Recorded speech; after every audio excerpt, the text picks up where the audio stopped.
Muy bien, entonces vamos a comenzar con la clase de hoy. En la clase de hoy vamos a terminar polarización y vamos a ver qué pasa cuando una onda electromagnética plana incide sobre una interfaz. ¿Sí? O sea, tenemos, por ejemplo, dos medios con constantes dieléctricas diferentes y la onda plana incide sobre la interfaz de esos dos medios. Vamos también a usar hoy un notebook para repasar algunas cositas de polarización que nos quedaron pendientes de la clase pasada.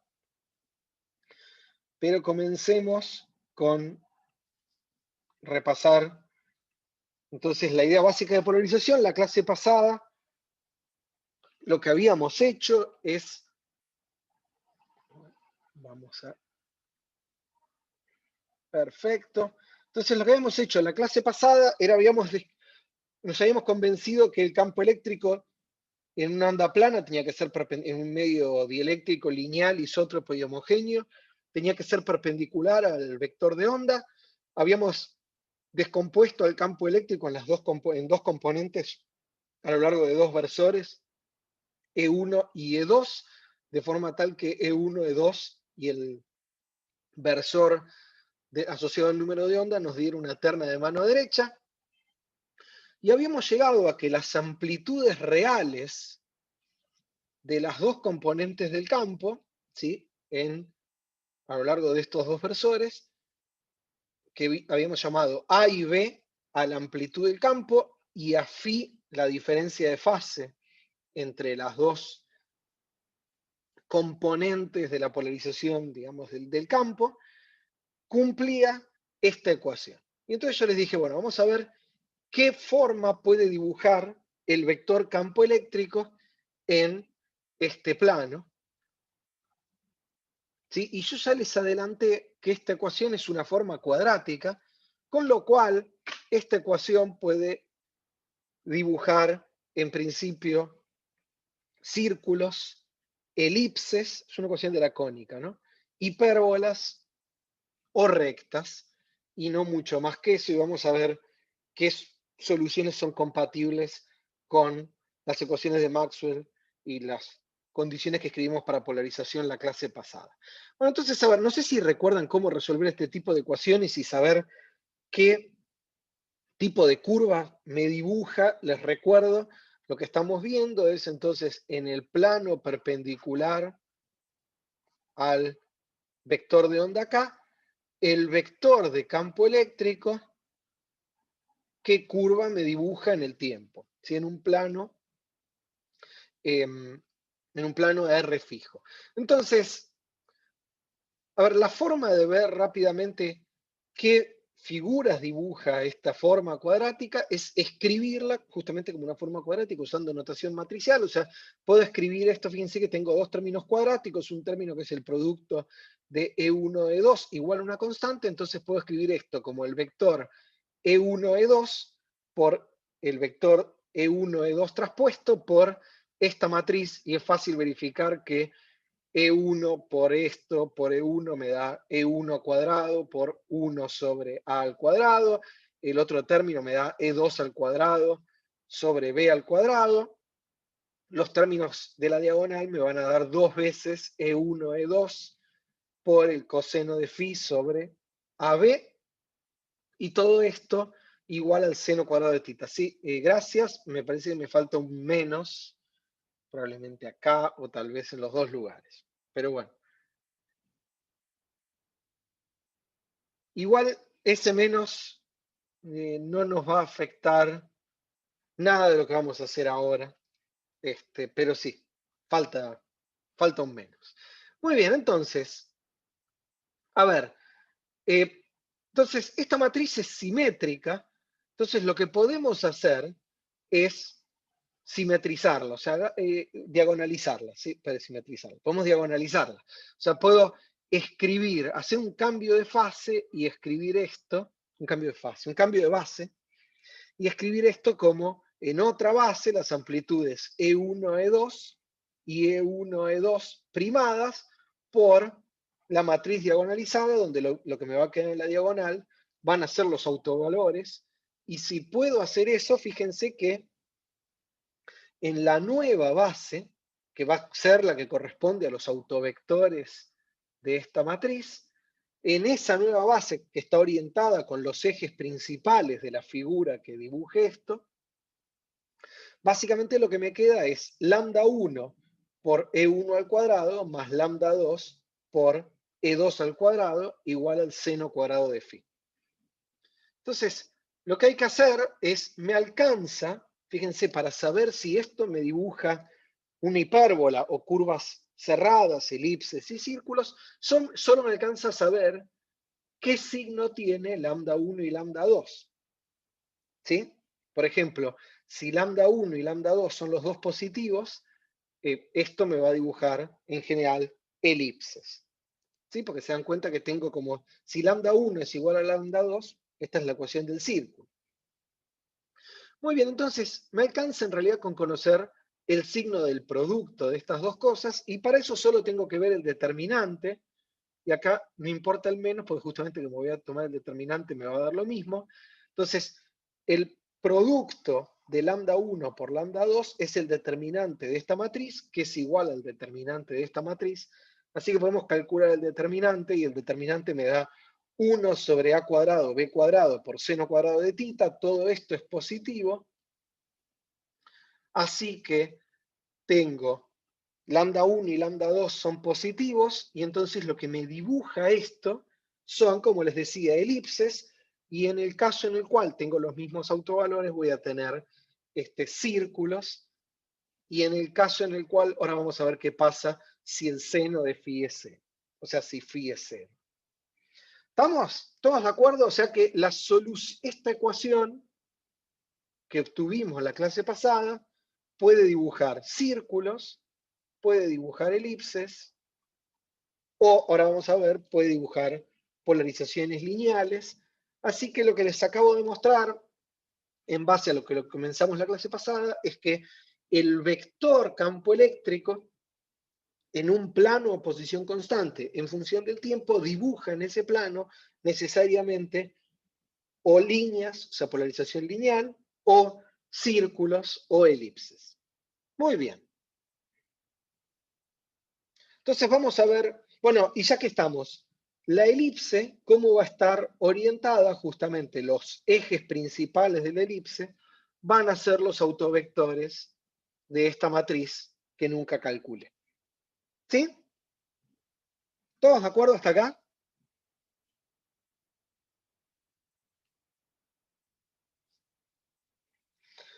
Pablo pregunta qué es la matriz O. La matriz O, y acá otra respuesta, es la matriz que me cambia de este sistema de coordenadas, E1 y E2,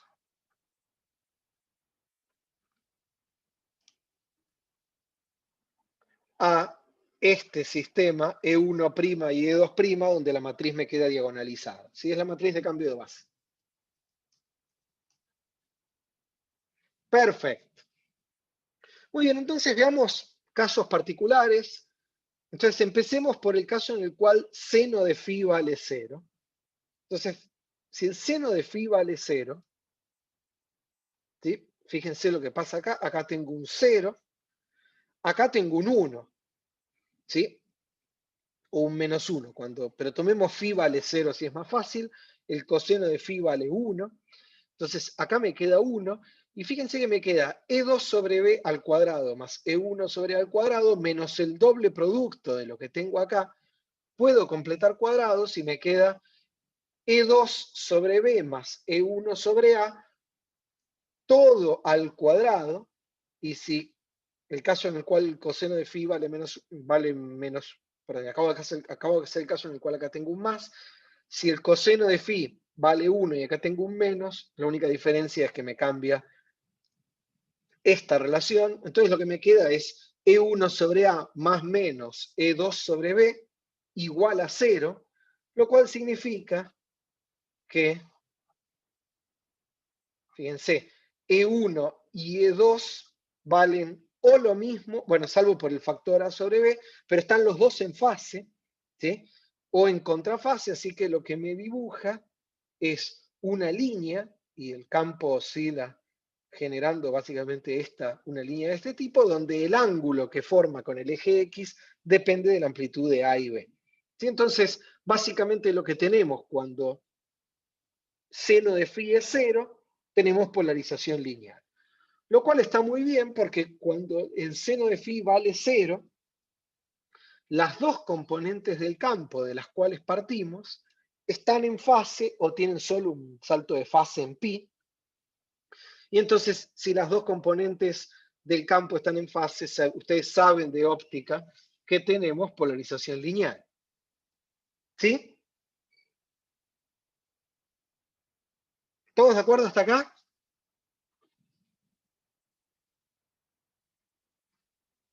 Me encantó el perfectirijillo de Bautista. Muy bien.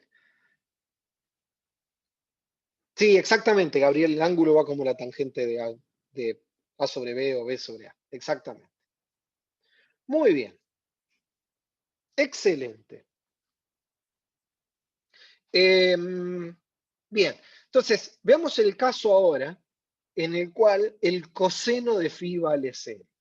Entonces, si el coseno de φ vale 0, este término se va.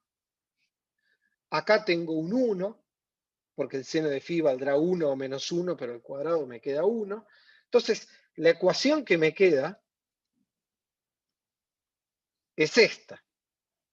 ¿Sí? ¿Todos de acuerdo? Vamos a sacar este tachado. Entonces, la ecuación que me queda es esa que ven ahí. Y esta es la ecuación, ahora sí, de una elipse que tiene sus ejes principales a lo largo de E1 y E2.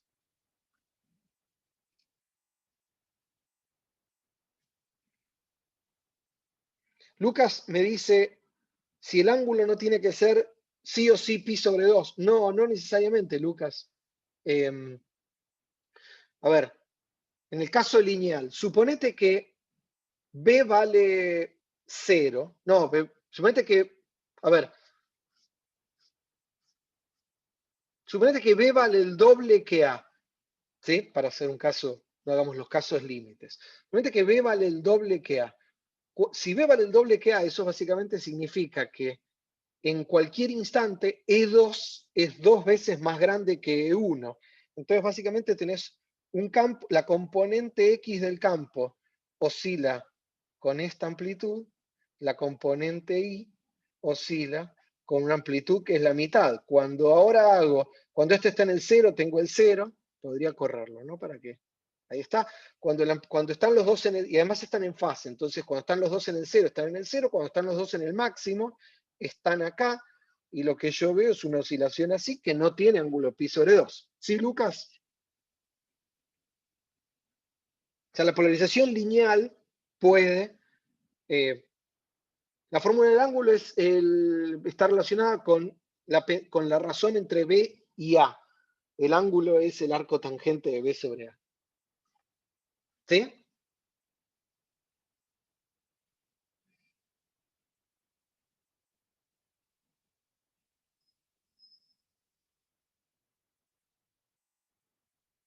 Esperen un poco. Ahora vamos de a uno, Luca. Perfecto. Entonces ahora vamos a hablar de polarización circular. Muy bien, entonces. Vamos a ver exactamente, empecemos, porque la pregunta, ahora Luca me está haciendo una pregunta que él recuerda de física 2, y la vamos a ver ahora. Entonces, a ver, si el coseno de φ vale 0, que justamente significa que la diferencia de fase tiene que ser pi sobre 2, o más o menos pi sobre 2, ¿sí? Entonces, si el coseno de φ vale 0, llegamos a esta ecuación, que es la ecuación de una elipse en la cual tengo este eje con amplitud A, este con amplitud B, ¿sí? Y tengo una elipse cuyos ejes principales coinciden con mis versores E1 y E2, y si A es igual a B, además, como este eje es igual a este, terminamos con polarización circular. ¿Sí?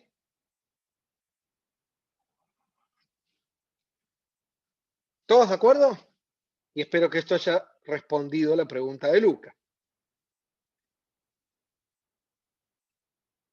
Espera que vayamos al caso general. Y ahora después sí puedes abrir el micrófono. Bien, entonces, en cualquier otro caso en el cual tengamos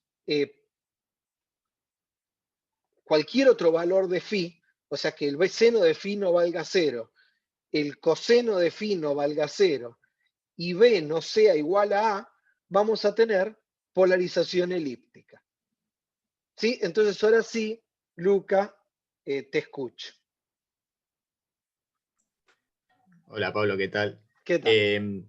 Ahora, la pregunta por ahí, con lo que dijiste recién, es más simple. ¿Qué pasa si yo tengo una fase arbitraria que no hace ni que el coseno o el seno sea 0, pero A es igual a B? ¿Tengo polarización circular o no? No, porque fíjate que A igual a B no implica que lambda 1 sea igual a lambda 2, Luca. ¿Te das cuenta? O sea, para tener polarización circular necesitas lambda 1, en el caso general, necesitas lambda 1 igual a lambda 2. ¿Sí?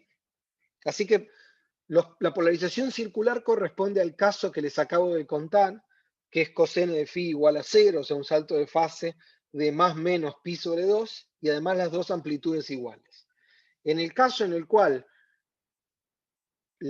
el ángulo vale cualquier cosa, la ecuación, o sea, cualquier cosa distinta de 0 o pi sobre 2, la ecuación que tenés es esta, y lo que necesitarías para tener una polarización circular sería que los dos autovalores sean iguales.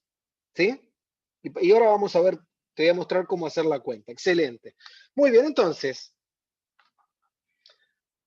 ahora les voy a mostrar cómo hacer esa cuenta para convencerse, pero lo único que nos falta es ver en qué sentido gira el campo. O sea, les acabo de mostrar que el campo eléctrico puede dibujar en el plano, o sea, la polarización es o lineal, o circular, o elíptica, y nos falta ver solo la evolución temporal, o sea, ver en qué dirección gira, en qué dirección está polarizado. Y eso es fácil, ahora podemos escribir el campo, podemos volver al campo eléctrico, y uno puede, no voy a hacer la cuenta, pero uno puede calcular E punto, la derivada temporal, para ver en qué dirección crece o decrece el campo, ¿sí? Porque si E punto, por ejemplo, en este cuadrante, apunta para arriba, esto está girando para allá, y si apunta para abajo, está girando para el otro lado, y entonces es fácil ver que si el seno de phi es mayor que 0, la polarización es antihoraria, y si el seno de phi es menor que 0, la polarización es horaria. Y una última cosa que les recuerdo es, podemos armar una base, como los versores E1 y E2 son los dos versores en el plano, me puedo armar otros generadores, un versor E más y uno E menos, que sea el versor E1 más I por E2 y E1 menos I por E2. Fíjense que I es E a la I pi sobre 2, así que tengo una diferencia de fase entre estos dos de más menos pi sobre 2, y básicamente estos versores E más y E menos me generan, son como una base completa, pero de polarización horaria y antihoraria, y entonces uno puede escribir un campo como una suma de dos polarizaciones lineales o como una suma de dos polarizaciones circulares, y cualquiera de las dos está perfecto. Phi es una fase, para los que preguntan, Gabriel y Pedro, phi es una fase, así que puede tomar cualquier valor. Phi puede tener una diferencia de fase de 18 pi, pero la realidad es que una diferencia de fase de 18 pi le resto n veces 2 pi, y la única diferencia de fase que importa va entre 0 y 2 pi. ¿Sí? Excelente. Muy bien, entonces, vamos a rápidamente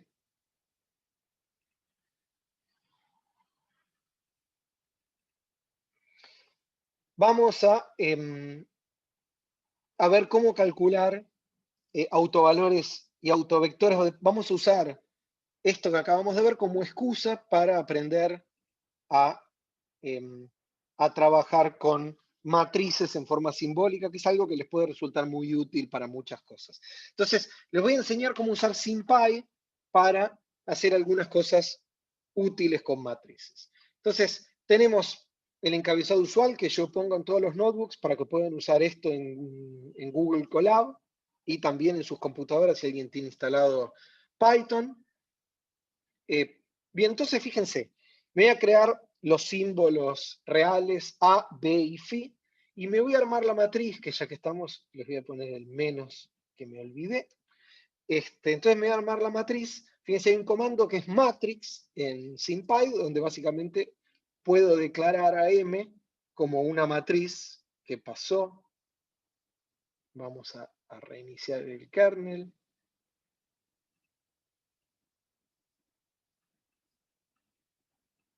Muy bien. Entonces, perfecto. Entonces, matrix básicamente me arma en este caso una matriz de 2×2. Sí, no, el error, Pedro, es que yo después calculé otras cosas con A y B y los convertí en números, así que tenía que volver a empezar. Muy bien, entonces, fíjense, hay un comando que se llama det, que me calcula el determinante, y le puedo pedir además que lo simplifique, que es justamente lo que calculamos. Y después tengo unos comandos muy lindos para, ya que estamos Luca, que me preguntaba cuáles eran los valores de los autovalores y qué condiciones necesitaba para tener polarización circular, puedo calcular los autovalores y los autovectores. Y entonces, Eigenvalls aplicado a M me da los autovalores. Y fíjense, básicamente el primer numerito es el autovalor, y este numerito 1 me dice que ese autovalor tiene multiplicidad 1, este es el otro autovalor, y esto me dice que también tiene multiplicidad 1, lo cual está bien, es una matriz de 2×2 simétrica, tiene que tener dos autovalores reales, y después los autovectores, básicamente es hacer eigenvects, y eigenvects me devuelve de nuevo el primero me da cada autovalor, la multiplicidad, y acá está el vector con el autovector, y acá el segundo, ¿sí? El segundo autovalor, la multiplicidad y el autovector. ¿Sí? Muy, muy fácil para calcular cosas con matrices. Bien, solo se tienen que acordar unos poquitos comandos. Muy bien, entonces ahora sí vamos a hacer algo un poquito más ilustrativo. Fíjense, me voy a armar un gráfico de justamente qué dibujo hace la polarización en el plano, y para eso lo que tengo que hacer es definir la frecuencia. Le voy a hacer simplemente 2pi. La amplitud de los campos, en este caso le voy a poner 1 y 1/2, y la diferencia de fase que voy a tomar pi/3. Me genera un vector para el tiempo que vaya entre 0 y 2pi, cosa que dé una vuelta. Y fíjense, básicamente lo que hago es graficar la amplitud A por el coseno de omega t y la amplitud B por el coseno de omega t menos phi. O sea, lo mismo que escribimos hace un ratito. Y eso, bueno, eso me dibuja una elipse cuyos ejes no son los ejes X e Y, que es lo que acabamos de ver. O sea, si la diferencia de fase no es... Pablo me pregunta por qué pongo 1 y no... muy bien, muy linda pregunta. ¿Por qué pongo 1 punto y no un 1? Esto es, cuando uno se acostumbra a programar, uno se acostumbra a que uno, exactamente, Tomás dice, para que asegurarme que sea un float, hay muchos lenguajes, Python en general va a tomar todo como si fuera un float, o sea, un número con decimales, pero hay lenguajes que si uno no especifica, pueden pensar que es un entero, y cuando uno divide enteros pasan cosas que están bien, pero es división de enteros. Entonces pongo 1 punto para asegurarme que sea un número de puntos flotante. Muy bien, entonces fíjense, con pi/3 tengo una elipse que no está orientada con los ejes X e Y. Pongamos pi/2 y veamos qué pasa. Y me queda la elipse con los ejes principales a lo largo de los ejes X e Y. Y obviamente, si pongo B igual a A, me va a quedar polarización circular. ¿Sí? Podemos probar otros valores de pi/5, y me queda una elipse con otros ejes.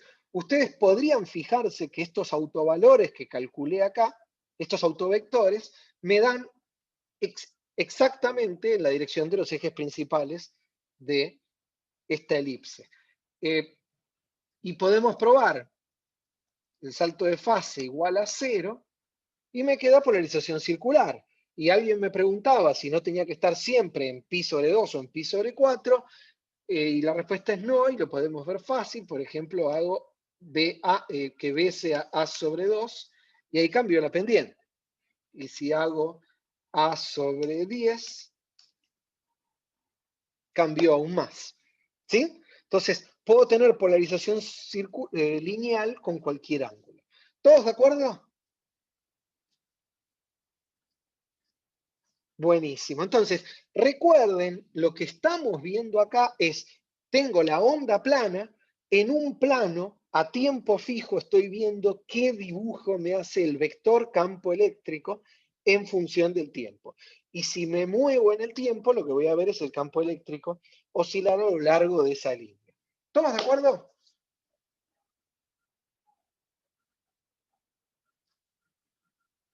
Bueno, entonces les dejo el notebook en la página de la materia para que ustedes jueguen un poquito con los valores. Muy bien. ¿Dudas hasta acá?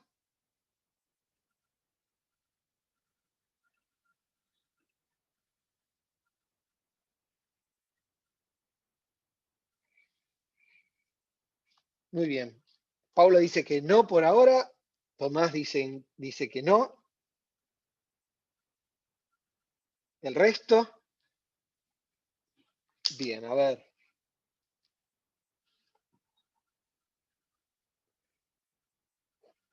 Bien, Lucas me dice, si cambiar la relación entre A y B cambia el ángulo de los ejes principales de la elipse. Hay dos formas de hacerlo. Una es cambiar la relación entre A y B. La otra es pasarte con la fase respecto de pi. Eso también genera cambios en la dirección de rotación. Pero sí, Lucas, está muy bien. Yo una cosa que no mostré en ese gráfico es en qué dirección gira el vector campo eléctrico, pero también se podría mostrar. Excelente. Muy bien. Entonces, vamos con el siguiente tema. Vamos a ver qué pasa cuando una onda plana incide en una interfaz. ¿Sí? O sea, pensemos que tenemos una onda plana, como la que ven acá. O sea, tenemos un campo, vamos a aclarar algunas cosas. Este vector que ven acá negrito es el vector de onda acá, o sea, tenemos una onda plana cuyos planos con fase constante son como los que ven ahí. La onda se propaga en esta dirección, incide sobre un medio. Está viajando sobre un medio que tiene constantes dieléctricas epsilon y mu, e incide sobre un medio que tiene otras constantes dieléctricas epsilon' y mu'. Por ejemplo, esto puede ser aire, esto que está acá puede ser agua. ¿Sí? El campo eléctrico va a tener que estar polarizado en este plano, ¿no? O sea, el campo eléctrico, por ejemplo, podría ser un vector como el que ven ahí y que oscile en función del tiempo, o sea, tengo una perturbación del campo eléctrico de esta forma. ¿Todos de acuerdo? Y lo que queremos saber es qué pasa con el campo eléctrico en esta región y como resultado de en esta región como resultado de la incidencia de la onda en la interfaz. ¿Sí? Eso es un problema que ustedes conocen de óptica, es un problema de reflexión y transmisión, pero que vamos a hacer con bastante detalle usando las ecuaciones de Maxwell. Díganme si están de acuerdo hasta acá. Bien, entonces, mientras me van contestando sí o no, déjenme contarles algunas aplicaciones importantes de este problema. El primero y el más obvio es obviamente el de reflexión y transmisión en óptica, cuando ustedes tienen la luz que incide sobre un vidrio o sobre agua y se refleja y se transmite con diferentes ángulos y con diferentes amplitudes. Acá nos va a interesar no solo conocer los ángulos, sino también las amplitudes y la polarización del campo reflejado y transmitido. Pero hay otras que son bastante menos obvias. Por ejemplo, supónganse que ustedes tienen una superficie en la cual ustedes quieren saber si acá hay un bosque, para hacer control de si hay incendios o si hay plantaciones, ¿sí? Y ustedes tienen un satélite que emite una onda y ustedes quieren saber, en base a la onda reflejada, qué hay en la superficie. Les comento que los satélites no sacan fotos color porque eso sale muy caro y además las nubes la mayor parte del tiempo tapan a la superficie de la Tierra en el rango visible. Entonces se suele usar otra longitud de onda y lo que se suele hacer es mirar la onda reflejada y cuánto se refleja, vamos a ver que tanto la amplitud como la polarización depende de la permitividad y de las constantes dieléctricas del medio. Y el suelo árido va a tener constantes dieléctricas diferentes que las copas de los árboles o una plantación de trigo. Entonces, en base a la onda reflejada, uno puede saber qué hay en la superficie. Eso se llama teledetección.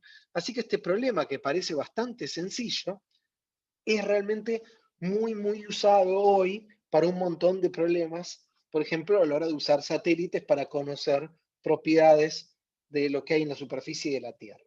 Bueno, entonces, ya les adelanté algo, vamos a tener una onda reflejada, vamos a tener una onda transmitida para poder satisfacer las condiciones de contorno, y entonces lo que queremos saber es justamente la amplitud y la polarización de la onda y la dirección en la cual se propaga la onda transmitida. Entonces vamos a llamar E0' y K vector prima al la amplitud, al vector campo eléctrico y a la amplitud y al vector de onda, o sea, la dirección de propagación y a su amplitud de la onda transmitida, y K' y E0' al lo mismo para la onda reflejada.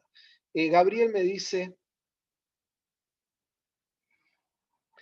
sí, a ver, en un satélite las imágenes son monocromáticas, lo que se miden son las dos componentes de la radiación, del campo eléctrico, si querés, y eso se codifica y se envía con una señal de radio a Tierra, efectivamente. Muy bien, bueno, entonces empecemos escribiendo la onda incidente. Entonces lo que tenemos que hacer es escribir una onda plana, o sea, la onda plana va a ser E0 la amplitud del campo, va a ser un vector, E a la I. Recuerden que estas amplitudes en principio pueden ser complejas porque me van a describir, por ejemplo, diferencias de fase entre las diferentes polarizaciones del campo, de las componentes del campo. Entonces, un vector es 0, E a la I KR menos omega T. El campo magnético va a estar dado simplemente por raíz de mu epsilon K versor vector E. Y el módulo del número de onda, o sea, el número de onda, el módulo del vector de onda, va a tener que ser raíz de mu epsilon omega sobre C, simplemente porque esta es la relación de dispersión de las ondas electromagnéticas. Escribamos la onda transmitida, o sea, lo que voy a tener acá también va a ser una onda plana, ¿sí? Entonces escribamos la onda transmitida va a ser, bien, entonces Pedro pregunta, una pregunta que está muy bien, dice, Pedro pregunta, ¿cómo sé que las ondas reflejadas y transmitidas son planas y no podrían ser otra cosa? La respuesta a eso, Pedro, es lo que yo les mostré la clase pasada. Yo les mostré que en ausencia de fuentes, las soluciones de las soluciones de las ecuaciones de Maxwell son ondas planas. Entonces, si yo tengo una onda plana incidente, como acá no tengo, son dos dieléctricos y no tengo cargas libres, lo único que puedo tener son ondas planas transmitidas y reflejadas.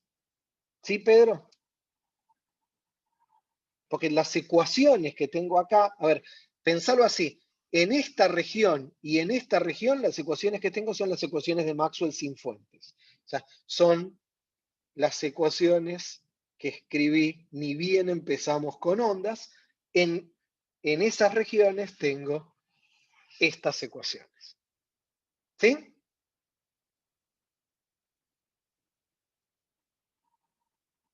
Bien. Entonces, ahora están empezando las preguntas delirantes, que me encantan. porque por lo menos los obligan a pensar un poquito, y a mí también. Muy bien, Pedro dice, ¿las nubes no tienen fuentes? Por una nube eléctricamente cargada, sí, podés tener separación de cargas. Pero en general el vapor de agua es un dieléctrico, entonces una nube que no está cargada, una nube que no sea de tormenta eléctrica, es un dieléctrico, no tiene cargas libres. Y si no tiene cargas libres, la divergencia de D va a ser 0. ¿Sí?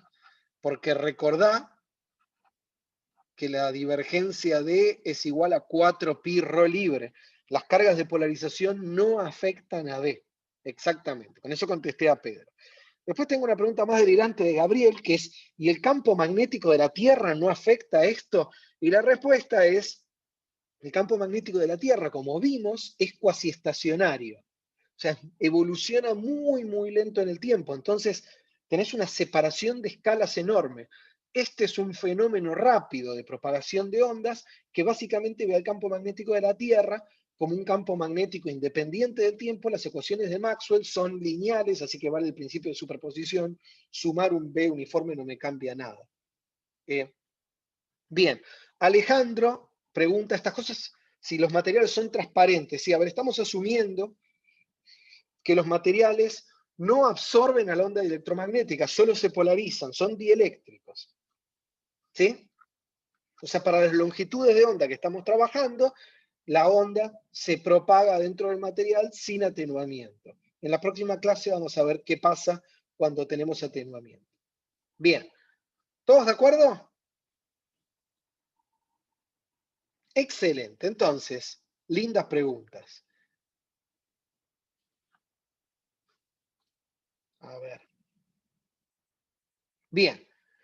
Lucas pregunta si sería posible reflejar todas las longitudes, si reflejar completamente la onda. Vamos a ver, Lucas, que no. O sea, vamos a ver que por la cantidad de condiciones de contorno que tenemos, necesariamente para poder satisfacer las cantidades de contorno, vamos a necesitar una onda reflejada y una transmitida. ¿Sí? Muy bien.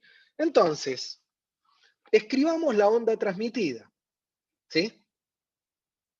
Escribamos la onda transmitida va a ser, como les decía, campo eléctrico. En la región prima va a ser la amplitud de 0' por E a la I. En principio, bueno, se puede propagar en otra dirección, así que pongo un K', y en principio podría tener una frecuencia diferente.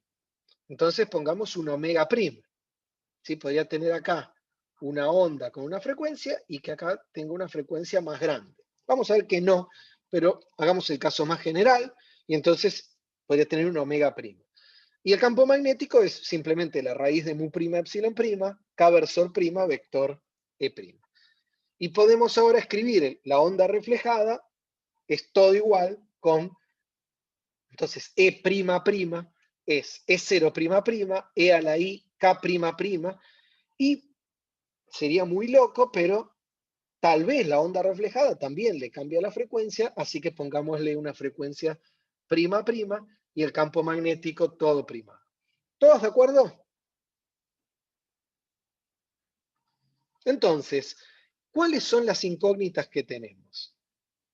¿Sí? La onda incidente es dato, su frecuencia, su longitud de onda, una vez que conozco la relación de dispersión igual ya están fijas, y su amplitud y polarización, pero lo que no sé es la amplitud de la onda transmitida, en qué dirección se propaga la onda transmitida, la frecuencia de la onda transmitida, la amplitud de la onda reflejada, en qué dirección se propaga la onda reflejada y qué frecuencia tiene. ¿De dónde salen todas esas incógnitas? De imponer las condiciones de contorno. Entonces, vamos a ver, hay dos tipos de condiciones de contorno. ¿Sí? Están lo que se llaman las condiciones de contorno cinemáticas, que dependen solo de la naturaleza ondulatoria de la onda y del hecho de que tenemos una interfaz plana y no dependen de las ecuaciones de Maxwell, con lo cual solo dependen del hecho de que las ecuaciones de Maxwell son lineales, con lo cual las condiciones que vamos a obtener de las condiciones de contorno cinemáticas van a valer para cualquier onda que se propague en un medio lineal. Entonces las ondas de sonido, ondas de superficie en el agua y un montón de otras ondas van a satisfacer este tipo de condiciones de contorno. Y además tenemos las condiciones de contorno que salen de específicamente las ecuaciones de Maxwell y las relaciones que se tienen que satisfacer en el borde. Pero antes de ir a las ecuaciones de Maxwell, veamos las condiciones de contorno cinemáticas. ¿Qué son las condiciones cinemáticas? Las que salen justamente de pedir que, como las ecuaciones son lineales, la solución en la interfaz tiene que ser una suma de todas las ondas. Entonces, fíjense, cualquier condición lineal que yo escriba va a ser una combinación lineal, cualquier condición de contorno que yo escriba va a ser una combinación lineal de las ondas incidentes, reflejadas y transmitidas. ¿Se dan cuenta? Algo al estilo, piensen, por ejemplo, el problema de la cuerda, ¿sí? Tenían la cuerda finita atada a la cuerda más gruesa, ¿sí? Y por ejemplo pedían que la cuerda no se rompa en el punto en el cual las dos cuerditas estaban atadas, y básicamente eso significa decir que la perturbación de un lado tiene que ser igual a la perturbación del otro, o sea que la suma de los campos de este lado tiene que ser igual a la suma de los campos de este, y ese tipo de soluciones, o derivadas. Ahora, todas esas relaciones, cuando calculo derivadas, recuerden que lo único que hace es obtengo el mismo campo y baja un K o baja un omega, porque, sí, porque al calcular gradientes o derivadas temporales de esto, habíamos visto que se convertía en un producto del campo por el vector de onda o por la frecuencia. Entonces, al final del día, cualquier condición de onda, para cualquier problema de ondas lineales, cualquier condición de contorno para un problema de ondas lineales va a ser una combinación lineal de ondas incidentes, reflejadas y transmitidas en la interfaz. O sea, va a ser algún numerito por e a la i k r menos omega t, más algún otro numerito por e a la i k' r menos omega prima t, más algún otro numerito por e a la i k' y omega prima prima, todo igualado a 0. ¿Sí? ¿Todos de acuerdo? O sea, ¿qué son estos numeritos? Dependerá de la condición de contorno específica. Por ejemplo, si es la suma de las tres componentes, de los tres campos, tiene que dar 0, acá tendré las amplitudes. Si es las derivadas de los campos, tendré las amplitudes por ejemplo, la frecuencia. Pero voy a tener tres numeritos y todo sumado me tendrá que dar igual a 0. ¿Todos de acuerdo?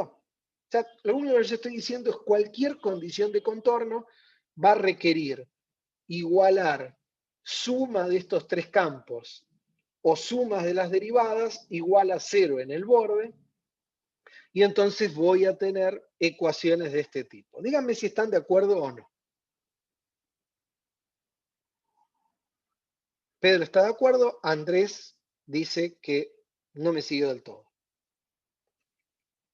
O sea, pensarlo justamente como en el problema de la cuerda, ¿sí? El problema de la cuerda, bien, ¿por qué suman 0? Porque, a ver, decir que suman 0 es lo mismo que decir que son iguales y pasarlo restando, ¿sí, Andrés? O sea, pensar, a ver, lo dibujo así es más fácil.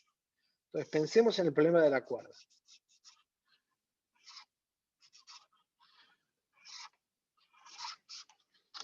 Entonces, tengo una cuerda atada en un punto. Entonces, cuando vos pedís, por ejemplo, continuidad de la cuerda, que es decir, que la onda incidente más la onda reflejada sea igual a la amplitud de la onda transmitida en este punto. ¿Sí? La amplitud del incidente más la reflejada en este punto, que es toda la solución de este lado, tiene que ser igual a la amplitud de la onda transmitida de este lado. Pasar restando y me queda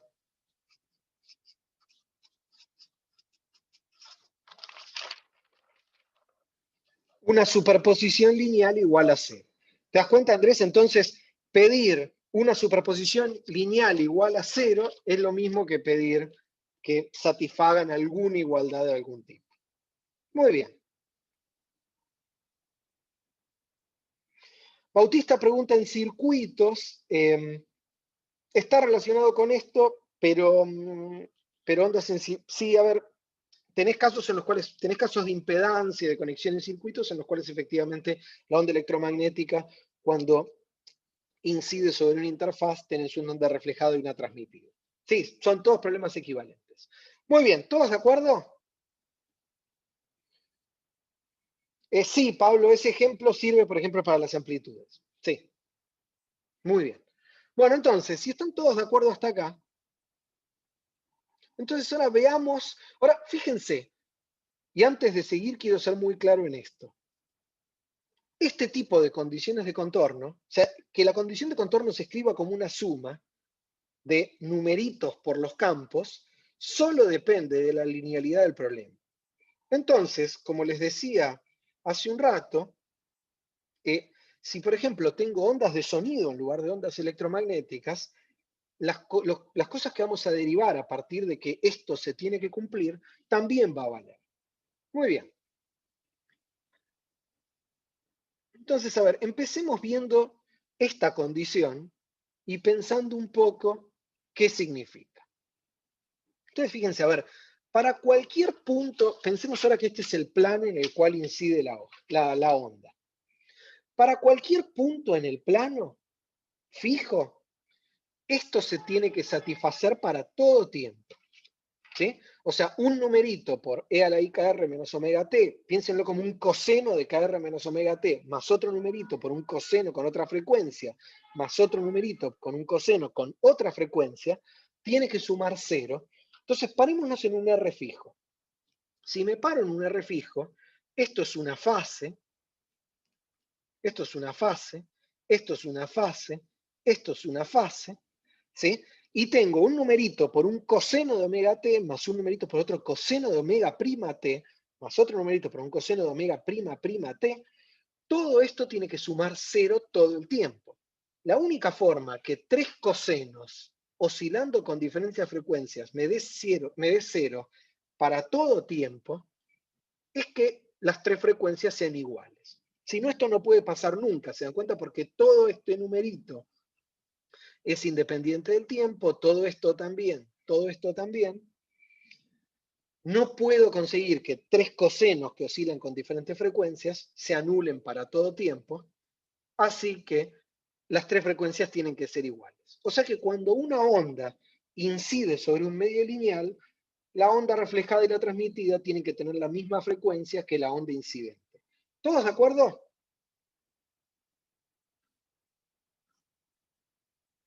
Excelente. Bien, entonces, si las tres tienen la misma frecuencia, ahora puedo tachar los e a la i menos omega t y me queda un numerito por e a la i kr más otro numerito por e a la i k' r más otro numerito con k''. Díganme si están de acuerdo hasta acá. Vamos, ¿sí o no?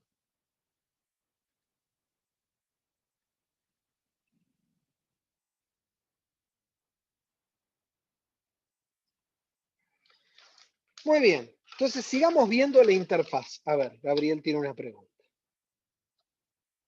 La frecuencia, muy bien. La frecuencia no puede depender del medio, exactamente. Ahora, fíjate, Gabriel, que el número de onda depende de la raíz de mu por épsilon. O sea que si tengo una onda electromagnética con una dada longitud de onda y una frecuencia, cuando cambia de medio, va a cambiar la longitud de onda, si cambia a raíz de mu por épsilon, pero no va a cambiar la frecuencia a la que oscila. ¿Sí? Es lo que les acabo de mostrar.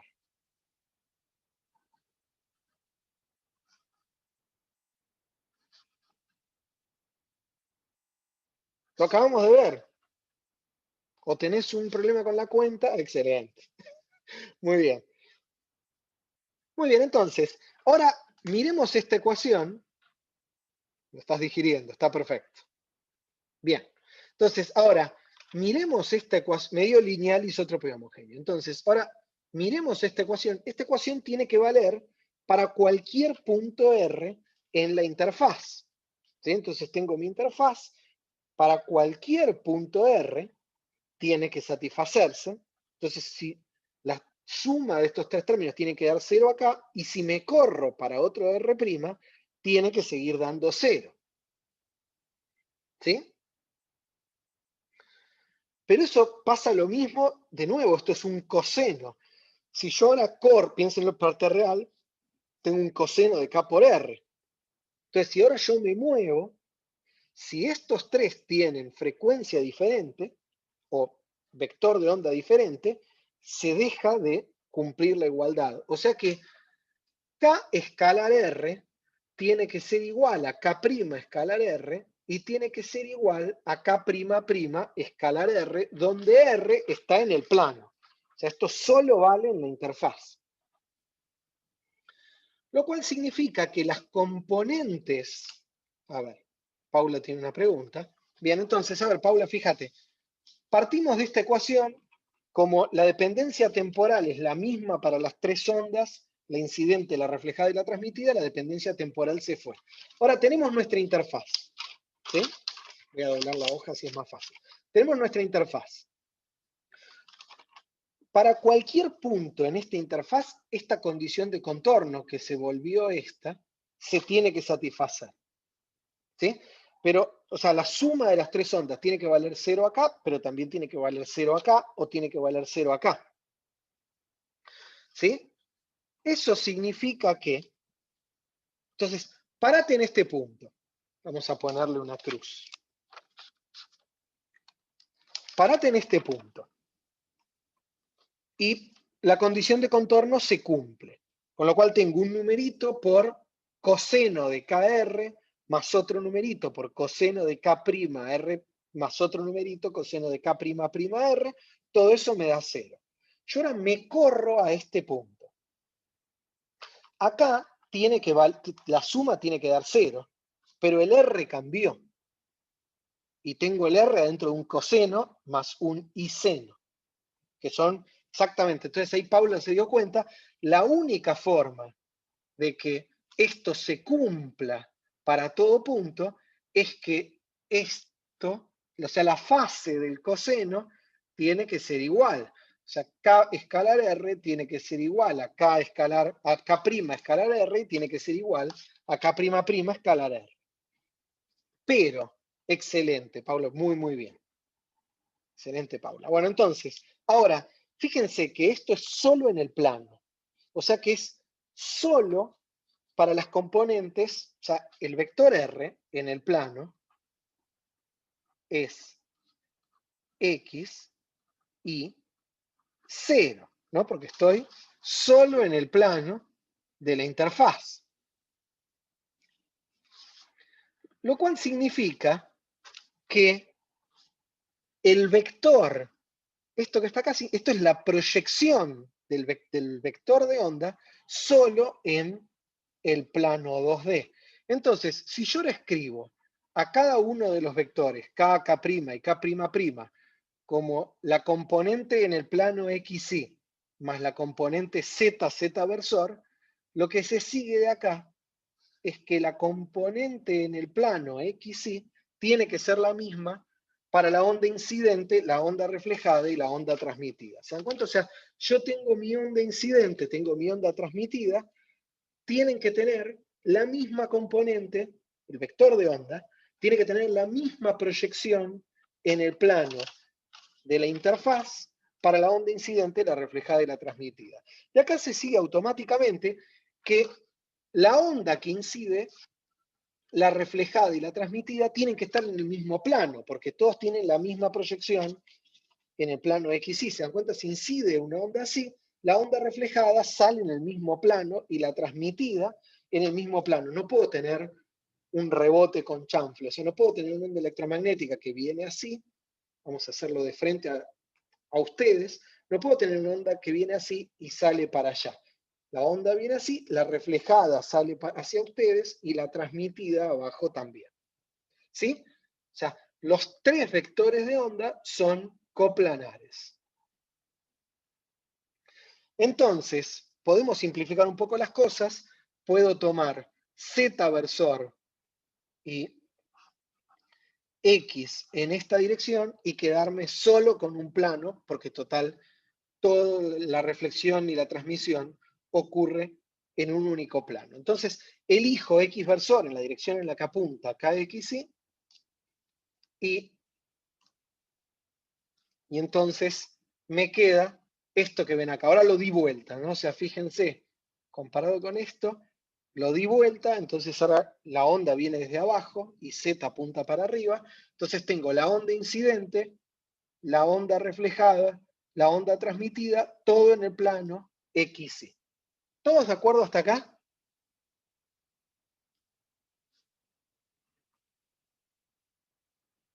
Díganme sí o no, vamos.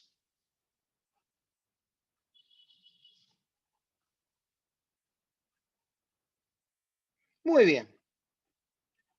Entonces, vamos a escribir, como son coplanares y viven en este plano, vamos a escribir al vector K como KXX versor más KZZ versor, a K' como KXX versor más KZ' Z versor y al K' como KXX versor más KZ' Z versor. Fíjense, ya estoy usando que como los tres vectores en la dirección X tienen como la componente en la dirección XY o X ahora, tienen la misma longitud, acá no pongo primado. ¿Se dan cuenta? Estas tres amplitudes tienen que ser iguales. Para la onda incidente, la reflejada y la transmitida, la amplitud que puede diferir es la del vector de onda en la dirección Z. Bien, entonces, dibujado lo ven acá. ¿Sí? Fíjense, este es el vector de onda incidente. Los módulos no son iguales, ahora vamos a ver. Pedro me pregunta si hay una razón para invertir. Sí, que ahora para hacer trigonometría nos va a resultar más natural tenerlo orientado de la forma usual. Muy bien, entonces, vamos a hablar de los módulos. A ver, recuerden, lo que es igual, lo que tiene que ser igual es la componente X de la proyección en la dirección X de cada uno de estos tres vectores. Entonces, tengo el vector de onda incidente, que está acá, que va a incidir con un ángulo de incidencia I. ¿Sí? Vamos a tomar el ángulo respecto del eje Z. Entonces tengo el vector de onda incidente que incide con dirección I. Esto tiene longitud K. Y tengo proyección en Z, K sub Z, proyección en X, K sub X. ¿Sí? Bien. Ahora vamos a mirar el transmitido. El transmitido es este que está acá. Tiene proyección en X, K sub X', pero la longitud de este vector, la longitud de esta proyección tiene que ser igual a esta, porque KX' es igual a KX, y KZ' será lo que tenga que ser. Es esto que está acá. Y entonces fíjense que si cuando un haz incide sobre un medio, y si el ángulo en el cual se transmite, que es este ángulo T, cambia, el módulo de K va a cambiar, ¿sí? Pero la proyección a lo largo de X no puede cambiar por la condición de contorno que vimos. Bien, y veamos el reflejado. Voy a tener un ángulo de reflexión R, el reflejado está acá, va a tener que tener el mismo módulo, la misma proyección en X que KX, y tendrá la amplitud que tenga que tener en Z. Ya igual lo dibujé como va a dar, pero ahora lo hablamos en detalle. Bien, entonces, ¿todos de acuerdo hasta acá? Entonces usemos un poquito de trigonometría ahora. Entonces, fíjense, recuerden que la relación de dispersión era K es igual a raíz de mu epsilon omega sobre C. Este es el módulo, ¿sí? Esta es la longitud del vector. Bueno, entonces, a ver, ¿qué tenemos? Tenemos que KX tiene que ser igual a KX'. ¿Sí? O sea, la proyección en X de este vector tiene que ser igual a la proyección en este. Ahora, KX, ¿a qué es igual? Recuerden que este es el angulito Y, ¿sí? Entonces, KX es esto que está acá, es el opuesto al ángulo, es el módulo de K por el seno del vector de incidencia, y el módulo de K es raíz de mu épsilon omega sobre C, así que puedo escribir a K como raíz de mu épsilon omega sobre C, y KX por el seno de Y proyecto en esta dirección. Y esto tiene que ser igual a esta proyección para el reflejado, que es, de nuevo, raíz de mu épsilon omega sobre C, porque estoy en el mismo medio, por el seno del ángulo reflejado. Esto se va con esto, y me quedó que el seno del ángulo incidente es igual al seno del ángulo reflejado. O sea, tengo la onda incidente, la onda reflejada, el ángulo reflejado es igual al ángulo incidente. ¿Todos de acuerdo? Fíjense que esto salió, ni siquiera usamos Maxwell, salvo por esta relación de dispersión, pero para ondas de sonido también tengo una relación de dispersión lineal, y entonces las ondas de sonido también se van a reflejar frente a un medio cumpliendo esta relación, que es la famosa relación de la reflexión. Díganme si están de acuerdo hasta acá.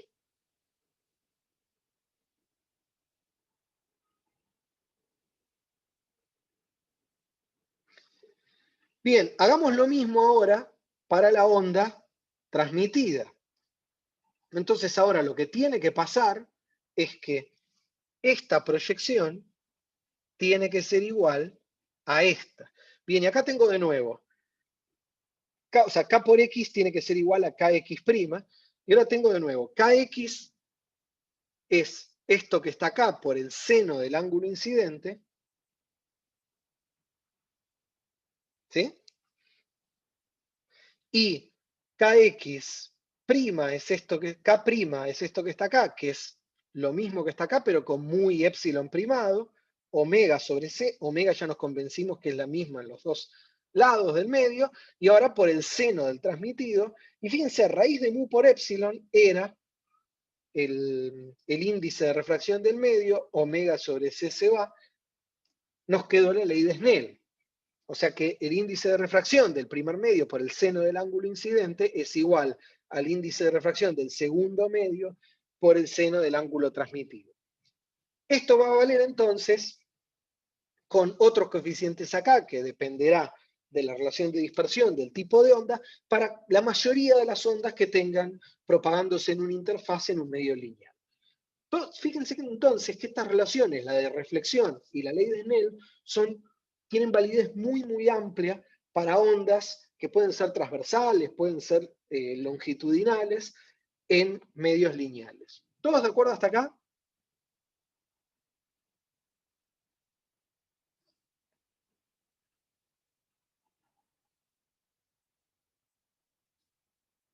Muy bien, entonces, alguien me preguntaba, yo no me acuerdo quién fue, no me acuerdo si fue Diego o Luca, pero alguien me preguntaba qué pasaba con el módulo de los vectores. Si ahora lo podemos calcular, a ver, el módulo del vector está dado por la relación de dispersión, o sea, K cuadrado va a ser raíz de mu épsilon omega cuadrado sobre C cuadrado, con lo cual puedo usar esto para calcular las componentes Z de cada uno de estos vectores. Bueno, a ver, para la onda incidente ya la sé. ¿Por qué? Porque K cuadrado es KX al cuadrado más KZ cuadrado. ¿Sí? Y estas relaciones que escribí acá son relaciones para KX' y esta es KX'' y esta es KX'. Entonces yo ya sé cuánto vale KX' y KX'', puedo calcular ahora KZ' y KZ''. Es muy fácil mostrar que KZ'',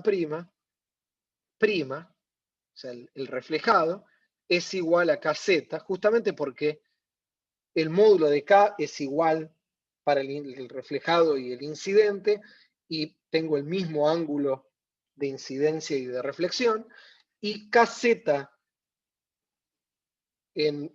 en el medio transmitido lo puedo sacar simplemente despejando de acá, ¿no? O sea, lo que hay que hacer para el caso prima prima es poner primados acá. ¿Sí? Entonces va caseta prima prima, perdón, ya me estoy confundiendo, esto me va a pasar, el transmitido es el primado, y eso es todo. ¿Todos de acuerdo? Entonces ya tenemos. Díganme si están de acuerdo hasta acá. Mientras ustedes me dicen sí o no, les voy a recapitular lo que tenemos. Nosotros partimos de este problema y queríamos saber en qué dirección se propaga el campo eléctrico reflejado y transmitido. Ya lo sabemos. Queríamos saber las frecuencias, queríamos saber los componentes del vector de onda y ya lo sabemos. Lo único que nos falta, parece poco, pero va a ser un montón, es conocer la amplitud del campo eléctrico reflejado y transmitido.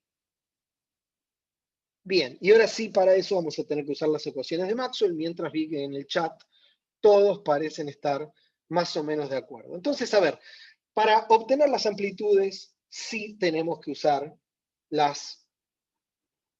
vamos a ir de a una. Para obtener las amplitudes de los campos reflejados y transmitidos, sí tenemos que usar las condiciones de contorno electromagnéticas. Entonces, vamos a usarlas. Empecemos por la primera, ¿sí? O sea, vamos a usar las condiciones de salto.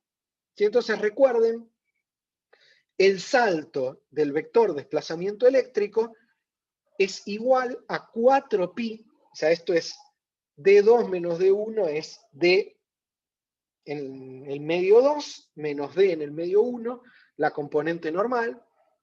El salto es igual a 4pi por la densidad superficial de carga en esta superficie. ¿Sí? Bien, lo que voy a hacer a partir de ahora va a depender de si tenemos densidad superficial de carga o no. Por ejemplo, si alguien muy malintencionado en el parcial les pone una densidad superficial de carga ahí, hay que rehacer la cuenta con algún sigma. Si alguien podría ponerme una capa de un pequeño conductor muy delgada y almacenar carga ahí. Pero bueno.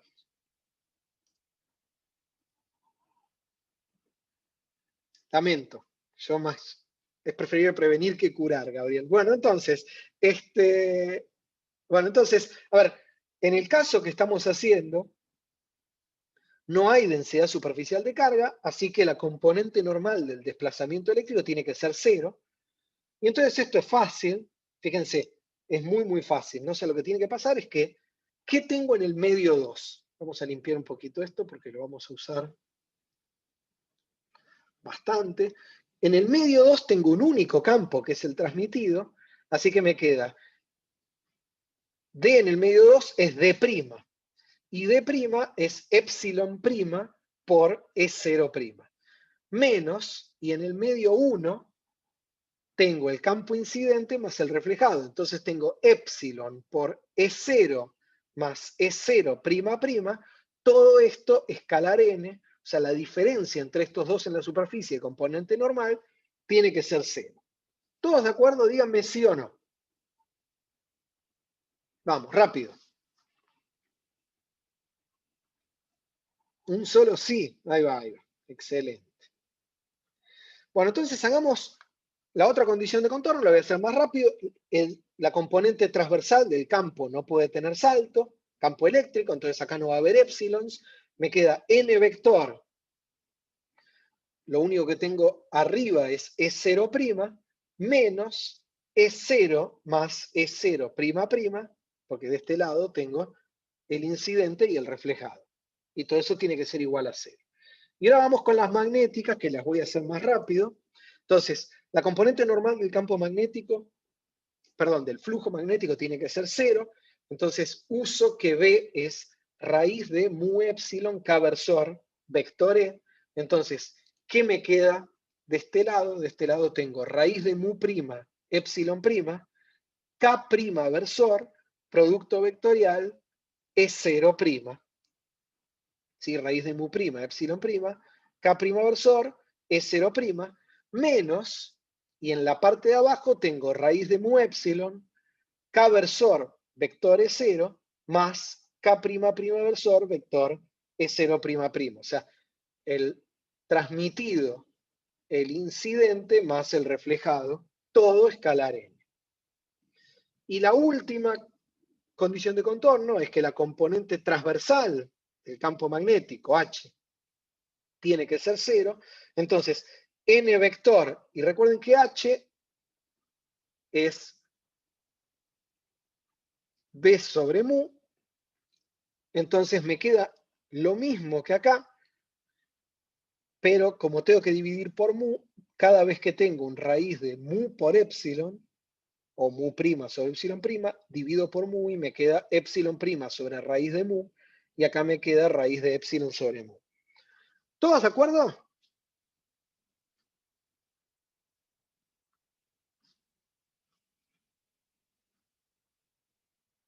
Esas son las 4 condiciones de contorno, y todo lo que pase tiene que salir de acá.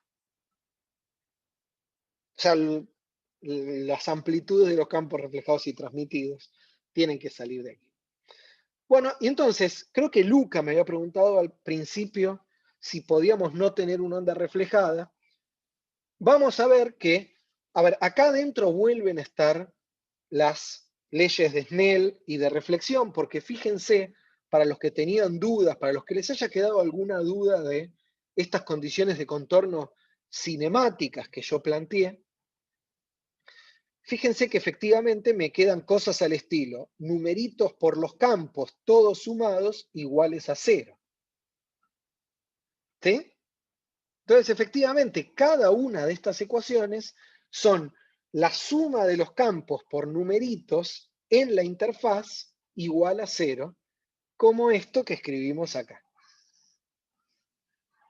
Entonces, si a alguien le había quedado alguna duda, ahora la tiene que haber resuelto.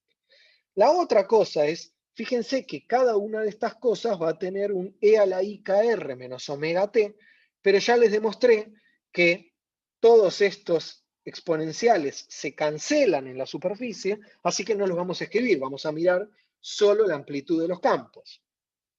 Bien, lo último que me queda por decirles es, ¿cuántas ecuaciones son estas? Esta es una ecuación, porque es un producto escalar, esta es una ecuación vectorial, ¿sí? Es n vector, así que es perpendicular a n versor, son 2 ecuaciones, y acá pasa lo mismo, en total son 6 ecuaciones. Para las amplitudes de los campos necesito 6 numeritos, ¿sí? 2 son linealmente independientes, con lo cual me quedan solo 2, y entonces efectivamente me quedan solo 4, que son las 2 polarizaciones de los campos reflejados y transmitidos, y para poder satisfacer las condiciones de contorno que salen de Maxwell, necesito 4 incógnitas, o sea, 4 amplitudes para las 2 polarizaciones de los campos, necesito un campo reflejado y un campo transmitido. O sea, Luca, que me preguntaba, ¿podríamos no tener campo transmitido? La respuesta es no. Siempre vamos a tener que tener un campo reflejado y un campo transmitido, o no podemos satisfacer estas condiciones de contorno. ¿Todos de acuerdo?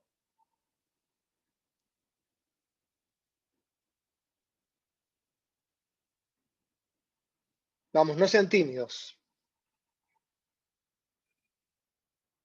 A ver, Gabriel tiene una duda.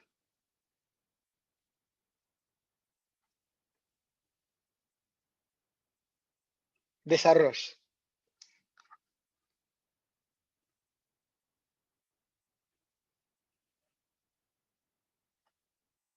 Sí, exactamente, Gabriel. Tiene que haber reflejado y transmitido. Ahora déjame seguir un poquito con las cuentas y vas a ver que la cantidad de incógnitas y de ecuaciones linealmente independientes que tenemos son las correctas. ¿Sí? En el caso de reflexión total, vamos a ver la clase que viene, hay una onda transmitida, es evanescente. Ahora, la clase que viene vamos a ver eso. Bien, ahora Pablo, déjame avanzar y vas a ver exactamente cuántas ecuaciones son linealmente dependientes y cuántas son linealmente independientes. Mucho más fácil seguir con las cuentas y contar que contar en estas ecuaciones vectoriales para los que se hayan perdido. Entonces, muy bien, entonces tenemos que tener cuidado con la polarización. ¿Sí? Entonces, a ver, déjenme tapar un poquito esto. Entonces, fíjense, a ver, la onda incidente, si la onda que incide, Puede tener polarización circular, elíptica, lo que sea, pero ahora sabemos que la podemos descomponer en dos componentes lineales a lo largo de dos versores perpendiculares acá. Entonces voy a tomar E1 en el plano de incidencia, E2 apuntando hacia afuera de la pantalla. ¿Sí? Y voy a escribir el ángulo incidente como una amplitud en esta dirección, o sea, una dirección, el campo oscilando así, y una componente E2 oscilando hacia adentro y hacia afuera de la pantalla. ¿Todos de acuerdo? Entonces, si tengo el plano, tengo una componente del campo que oscila así y una que oscila así. ¿Todos de acuerdo? Bien. Como las ecuaciones son lineales, las ecuaciones de Maxwell, puedo tratar cada caso por separado. O sea, pensar que solo tengo polarización, este es mi plano, solo tengo polarización así, y pensar que solo tengo polarización así, incidiendo, tratar cada uno por separado. Si en algún momento tengo polarización circular que incide, es la suma de esta polarización más esta con el salto de fase, con la diferencia de fase conveniente. Bueno, y vamos a ponerle nombres a estas dos polarizaciones. El caso en el cual el campo eléctrico oscila en la dirección E2, o sea, hacia afuera de la pantalla, tengo la onda que incide así, lo vamos a llamar transverso eléctrico, porque el campo eléctrico es perpendicular al plano de incidencia. Y el caso, si quieren, el plano de incidencia está así, ahora la dirección en la que ustedes ven, transverso eléctrico oscila así. Y el caso transverso magnético es cuando el campo eléctrico está en el plano, ¿sí? Entonces el campo eléctrico incide así, y el campo que es transverso al plano es el magnético. Bien, entonces, si E0 está en dos versor, estamos en el caso transverso eléctrico, si E0 es así, si el campo eléctrico es así, estamos en el caso transverso magnético porque el campo oscila fuera del plano. ¿Todos de acuerdo? Entonces, vamos a ver, voy a hacer las cuentas solo para la polarización transverso eléctrica, transverso magnética, es volver a repetir las cuentas. Entonces, tenemos la onda incidente solo polarizada en la dirección, ¿sí?, transversal al plano de incidencia. Muy bien. Entonces, la onda incidente es un numerito, E2 versor. ¿Sí? Díganme si están de acuerdo. La primera pregunta que me puedo hacer es, ¿la onda reflejada y la transmitida están polarizadas igual? La respuesta va a ser sí. Pero si solo incide polarización lineal N2, ¿no? Entonces la respuesta va a ser sí, pero vamos a ver que efectivamente las ecuaciones de Maxwell y las condiciones de contorno me dan eso. Entonces vamos a asumir que las ondas reflejadas y transmitidas pueden tener componentes en E1 versor y en E2 versor. Y fíjense algo importante, E2 versor es el mismo para las tres ondas, pero E1 versor prima y E2 versor prima no. ¿Se dan cuenta? Porque cambia la dirección en la cual apunta K' y K' vector. ¿Todos de acuerdo? Díganme sí o no. Vamos, rápido.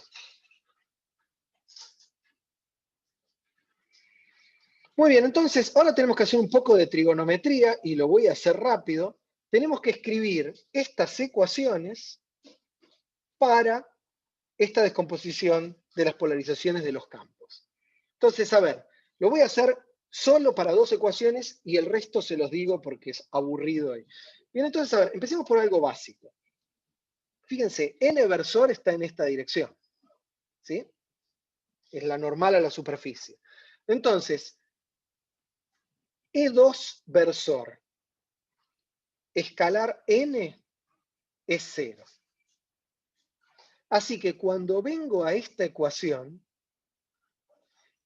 E0 es E0 E2 versor.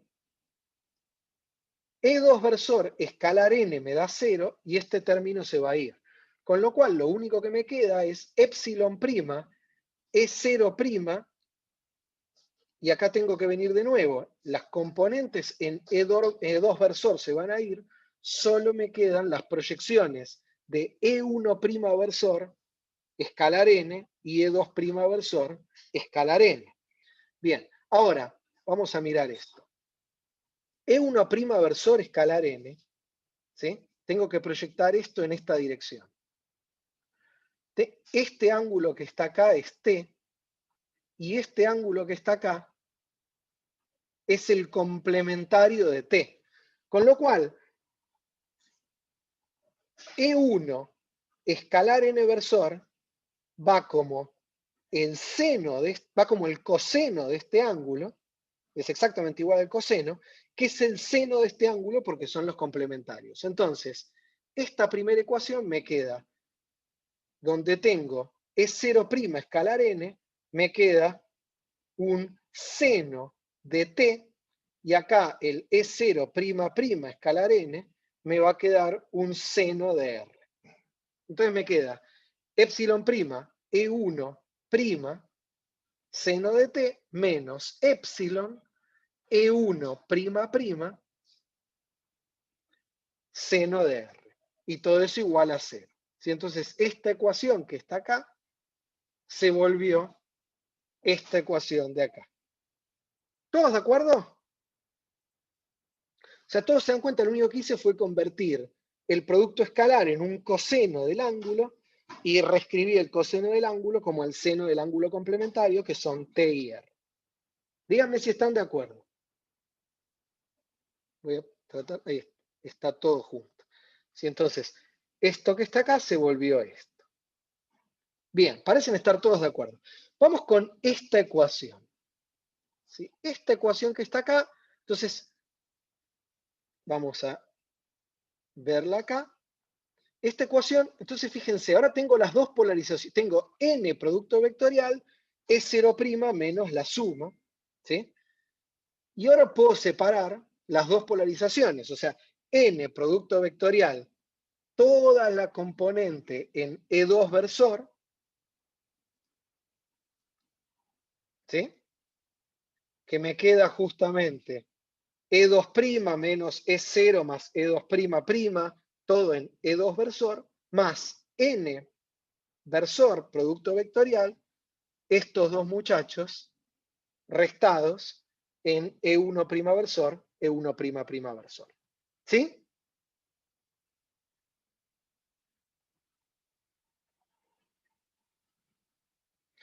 Francisco me hace una pregunta que le quedó de antes, que dice, ¿no ve cómo en el caso transverso eléctrico E2 es perpendicular al plano? A ver, Francisco, ojo, acá hay dos cosas, para dónde apunta el campo eléctrico y el magnético y los versores. Yo siempre elijo a los versores así. O sea, siempre elijo a E2 como el versor perpendicular al plano y a E1 como el versor en el plano. ¿Te das cuenta? Yo siempre puedo armar una terna de mano derecha. Entonces lo que hago es, tengo K versor y enchufo al eje 2 saliendo del plano y al 1 en el plano. Y eso lo puedo hacer siempre. Y después elijo si el campo eléctrico está polarizado en esta dirección o en esta, pero no cambian los E chiquitas. Ah, vos me hablas del E grande o del E chiquita. Te escucho, Francisco. Ya sé que me escribas o...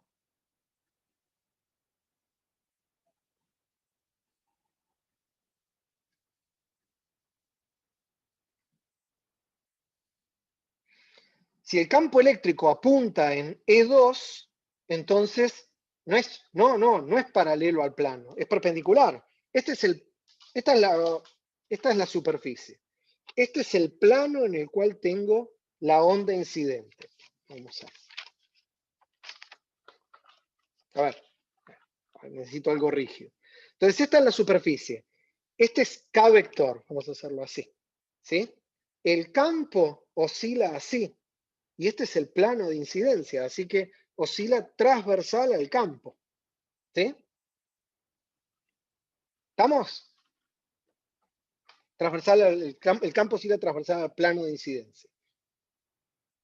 ¿Sí, Francisco? O sea, yo puedo tener, voy a ponerlo de nuevo, tengo el plano, Tengo la onda, el plano, la onda incidiendo así.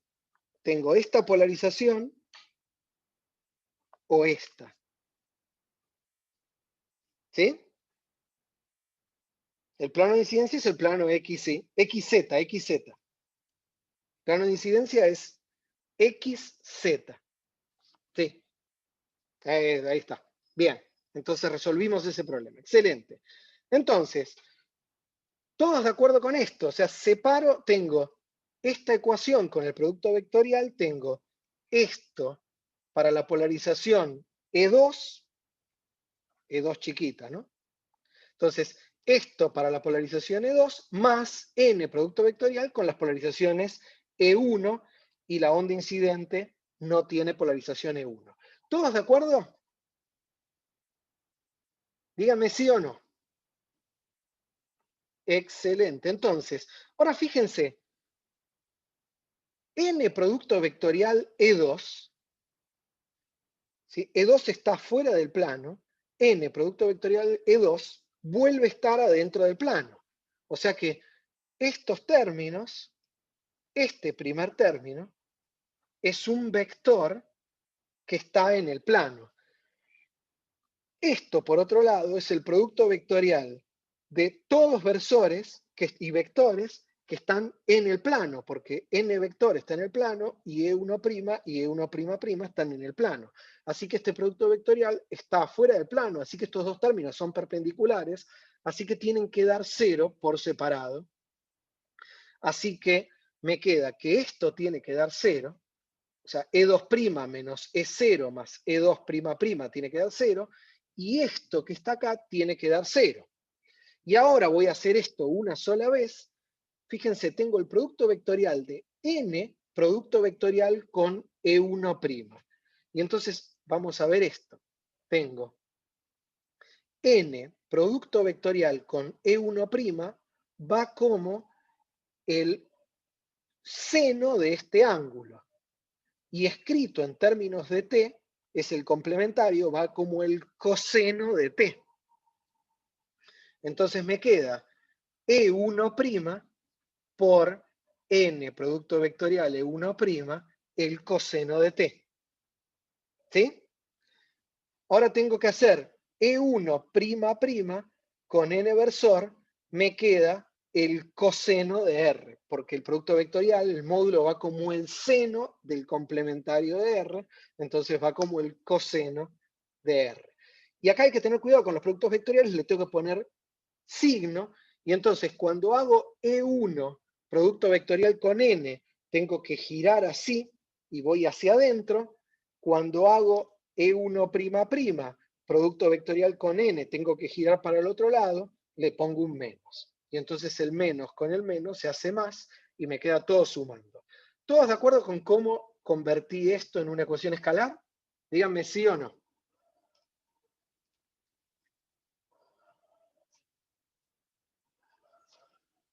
Bien, entonces, Gabriel me parece que está de acuerdo, o sea, están todos de acuerdo con que producto vectorial va como el seno del ángulo, que es el coseno del ángulo suplementario, entonces me aparece el coseno de t y el coseno de r. Me parece que la duda de Gabriel tiene que ver con los signos. Entonces lo que tengo que mirar es en qué dirección tengo que girar. Entonces transporto E1' acá y me fijo para ir de E1' a N, giro en sentido horario. En cambio, cuando transporto E1'' acá, tengo que girar en sentido antihorario. Entonces el producto vectorial en un caso me da para un lado y en el otro me da en la misma dirección, pero en el sentido opuesto. Entonces me aparece un menos. ¿Sí, Gabriel?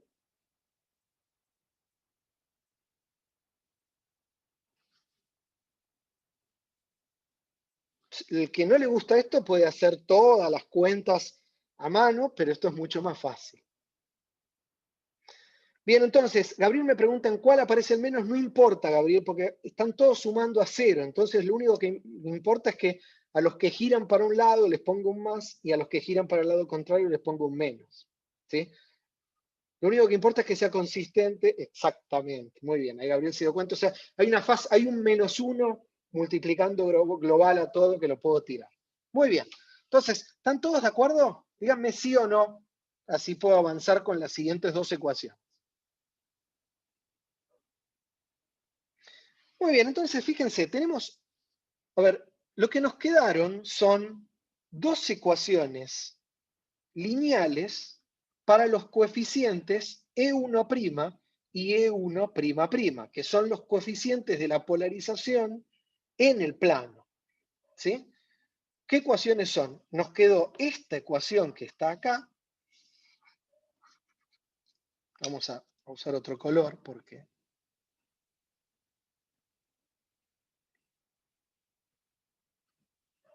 Nos quedó esta ecuación que está acá y esta.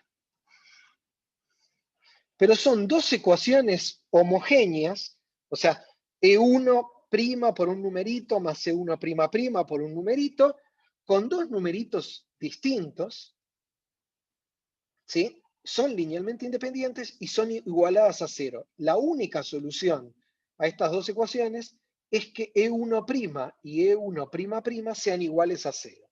Con lo cual, les acabo de mostrar que no tenemos, si la onda incide con polarización transverso-eléctrica, no tenemos polarización transverso-magnética. O sea, la onda reflejada y la transmitida están polarizadas igual que la onda incidente.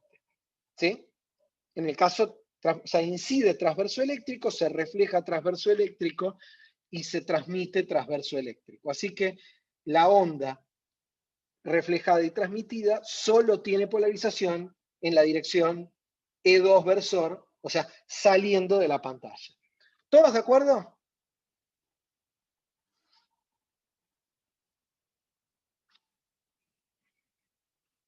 Muy bien. Vamos que nos quedan 10 minutos de clase y quiero terminar hoy con esto. Entonces, agarremos la ecuación 3. Y ahora es bastante más fácil porque, a ver, fíjense, tengo raíz de mu', epsilon', K' versor escalar, K' versor vector E0' escalar n. Y solo me voy a quedar con E2 versor. ¿Sí? Y entonces ya está. Ahora, a ver, K' versor, esto K', producto vectorial E0, fíjense, esto termina apuntando en E2, ¿no? Y K' vector E2 apunta en E1, en realidad apunta K' vector E2 apunta en menos E1, ¿sí? Cuando hago este producto vectorial, va para este lado, y ya hicimos esto proyectado en n versor, y lo que me va a aparecer va a ser el seno de t. Entonces acá me va a aparecer un seno de t, acá me va a aparecer un seno de la incidente, y acá me va a aparecer un seno de la reflejada, así que esta ecuación se convierte en raíz de mu', epsilon', menos, y el menos tiene que ver con esto que les decía acá, menos la amplitud seno de t, menos raíz de mu epsilon, menos la amplitud de la onda incidente seno de i, menos la amplitud de la onda reflejada, menos la amplitud de la onda transmitida, seno de t. No, esto es seno de r. Y ahí está bien. ¿Todos de acuerdo? Ahora, usando Snell, si reemplazan Snell acá, puedo tachar todos los n's, o sea, todos los raíces de mu epsilon y los senos, y me queda esta ecuación que es linealmente dependiente con esta que ya teníamos. ¿Sí? ¿Todos de acuerdo? Bien, vamos con la última ecuación. En la última ecuación tengo n producto vectorial k vector e, y esto lo puedo escribir como vaca menos caballo, ¿sí? Pero recuerden que K es perpendicular a E0, así que solo me va a quedar n versor escalar K apuntando en E2 versor, y lo mismo va a pasar en todos los términos.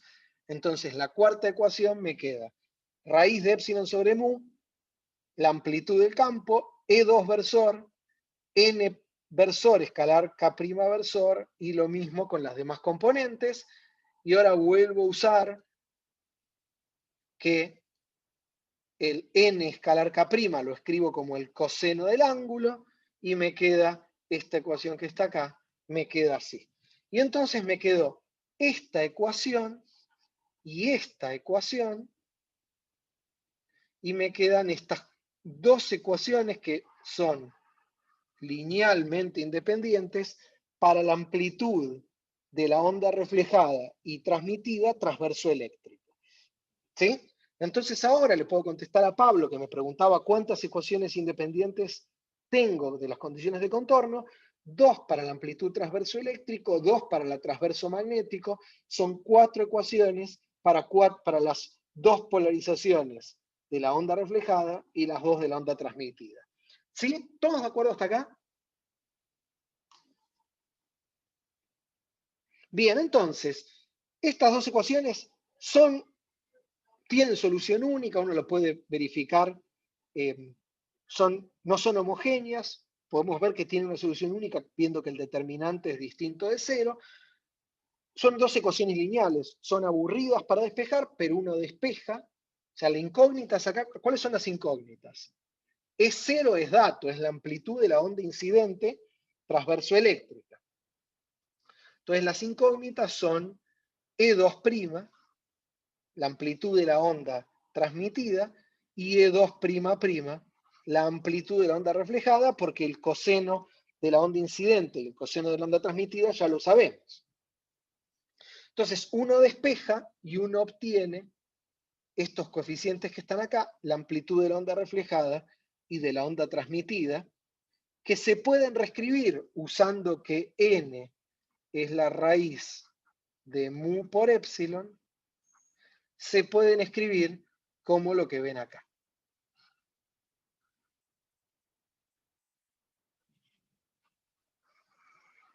Y esto que ven acá se llaman los coeficientes de Fresnel para el caso transverso eléctrico. ¿Qué me dicen? Me dicen qué fracción de la amplitud incidente se transmite y qué fracción de la amplitud incidente se refleja. ¿Sí?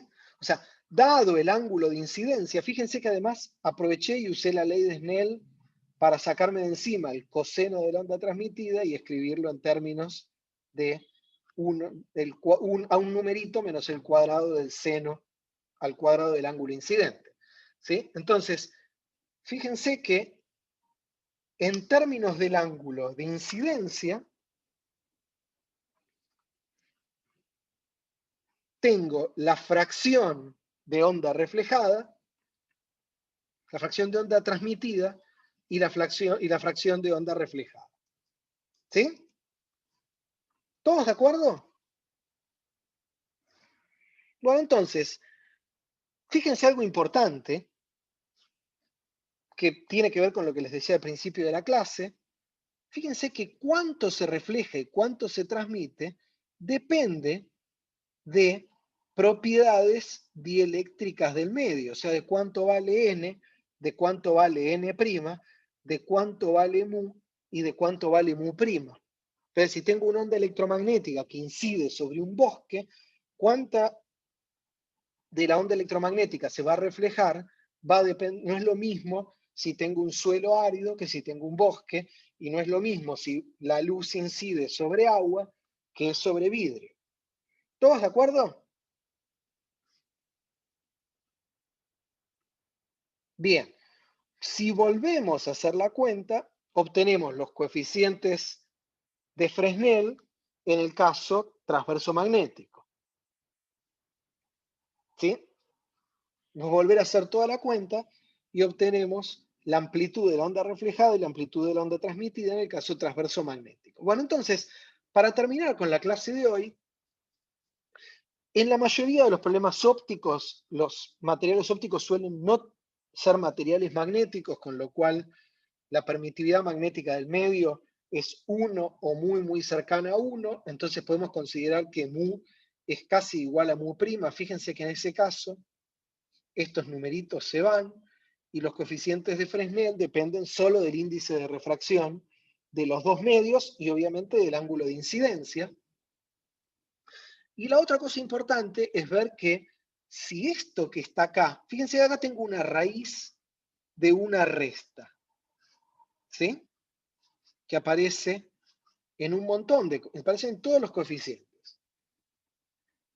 Si lo que está adentro de la raíz es mayor o igual que 0, los coeficientes son reales. Y que los coeficientes sean reales, ¿qué significa? Significa que la onda reflejada y la onda transmitida, ¿sí? Cuando tengo la superficie, la onda que se refleja y la onda que se transmite tienen que estar sí o sí o en fase o tener un salto en pi. O sea, si los coeficientes son reales, significa que, por ejemplo, tomemos esto, solo pueden, dado este numerito, E2' es un número real por E0.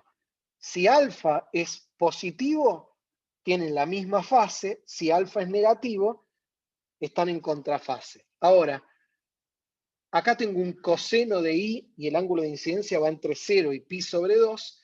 Acá tengo una resta y acá pasa lo mismo. Tengo un coseno y una resta. Entonces, la onda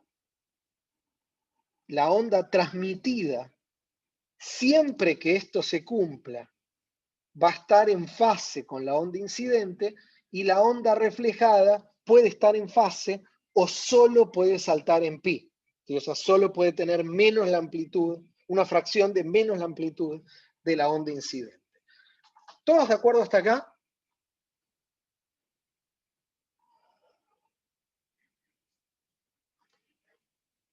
Bien, entonces vamos a parar acá y la clase que viene vamos a analizar en detalle qué pasa con estos coeficientes, qué fracción de la onda incidente se puede reflejar, qué fracción se puede transmitir, y vamos a ver que existen algunos ángulos patológicos, como el ángulo límite y el ángulo de Brewster, que hacen que la fracción de onda que se refleja o se transmite